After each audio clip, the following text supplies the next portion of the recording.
ആഗോള അയ്യപ്പ സംഗമത്തിലെ നടക്കാത്ത പരിപാടിക്ക് പണം ലഭിച്ചു എന്ന പ്രചാരണം തള്ളി നന്ദഗോവിന്ദം ഭജൻസ്. ക്ഷണം ലഭിച്ചെങ്കിലും അസൗകര്യം അറിയിച്ചിരുന്നുവെന്ന് നന്ദഗോവിന്ദം ഭജൻസ് ന്യൂസ് മലയാളത്തോട് സ്ഥിരീകരിച്ചു. പണം നൽകി എന്ന തരത്തിൽ പുറത്തു വന്നത് ബില്ലല്ല, പ്രപ്പോസൽ മാത്രം എന്നാണ് വിവരം.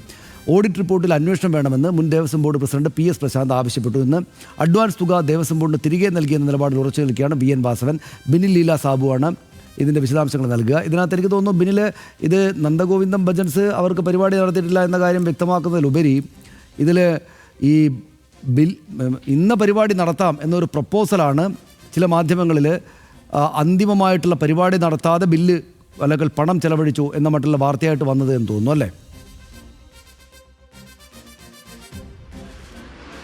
സനീഷ്, അങ്ങനെ തന്നെയാണ്. രാവിലെ മുതൽ വലിയ പ്രചാരണം അതായിരുന്നു. നന്ദഗോവിന്ദം ഭജൻസിന്റെ പരിപാടി നടത്താതെ അത് 8 ലക്ഷത്തിന്റെ ഒരു ബില്ല് ആയി സമർപ്പിച്ചു എന്നുള്ളതാണ്. വലിയ പ്രചാരണമാണ് അതിന് ലഭിച്ചത്. അതിനുശേഷമാണ് നമ്മൾ ഊരാളുങ്കൽ സൊസൈറ്റിയുമായിട്ട് ബന്ധപ്പെടുന്നത്. അവരുടെ ഒരു ഇൻസ്റ്റിറ്റ്യൂട്ടിനായിരുന്നു, IIIC എന്ന ചവറയിലെ ഇൻസ്റ്റിറ്റ്യൂട്ടിനായിരുന്നു ഇതിൻ്റെ ഒരു നടത്തിപ്പ് ചുമതല. അവരുമായിട്ടാണ് കരാറുണ്ടായിരുന്നത്. നമ്മൾ അവരുമായും സംസാരിച്ചു. അപ്പോൾ പറയുന്ന കാര്യം, തുടക്കത്തിൽ ഇത് വിശ്വാസംഘവുമായി ബന്ധപ്പെട്ട ഒരു പരിപാടിയാണ്. അങ്ങനെയെങ്കിൽ ഒരു ഭജനയുണ്ടെങ്കിൽ അത് വിശ്വാസികളായിട്ട് ആളുകൾക്ക് ഏറെ ഇഷ്ടപ്പെടും.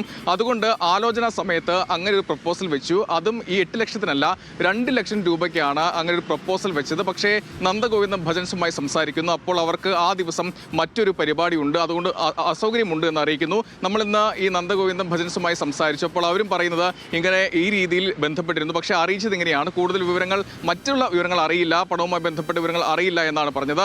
എന്തായാലും ഒരു കാര്യം ഉറപ്പാണ്, അതിനുശേഷം അതായത് അവരുമായി ഒരു പരിപാടി ഉണ്ടായിരുന്നില്ല എന്നുള്ളത് ഉറപ്പാണ്. പക്ഷേ 8 ലക്ഷത്തിന്റെ ഒരു ബില്ല് നൽകിയിട്ടുണ്ട്. അത് നന്ദഗോവിന്ദം ഭജൻസുമായി ബന്ധപ്പെട്ടതല്ല, അത് ഇഷാൻ ദേവുമായി ബന്ധപ്പെട്ടതാണ്. അവിടെ അയ്യപ്പ സംഗമത്തിൽ പരിപാടി സംഘടിപ്പിച്ചത് ഇഷാൻ ദേവാണ്. ഈ ഭജൻസ് ഇല്ലാതായപ്പോൾ മറ്റൊരു പരിപാടിക്കായി വൈക്കം വിജയലക്ഷ്മി ഉൾപ്പെടെ ഇവർ സമീപിച്ചു. പക്ഷേ അവരുടെ ഒന്നും ഡേറ്റ് ഉണ്ടായിരുന്നില്ല. അങ്ങനെയാണ് ഇഷാൻ ദേവിലേക്ക് വരുന്നത്. ഇഷാൻ ദേവ് പറഞ്ഞത് ഒരു തത്വമസി എന്ന പേരിൽ ഒരു പ്രത്യേക പരിപാടിയായി നടത്താം, 25 കലാകാരന്മാർ ഉണ്ടാകും.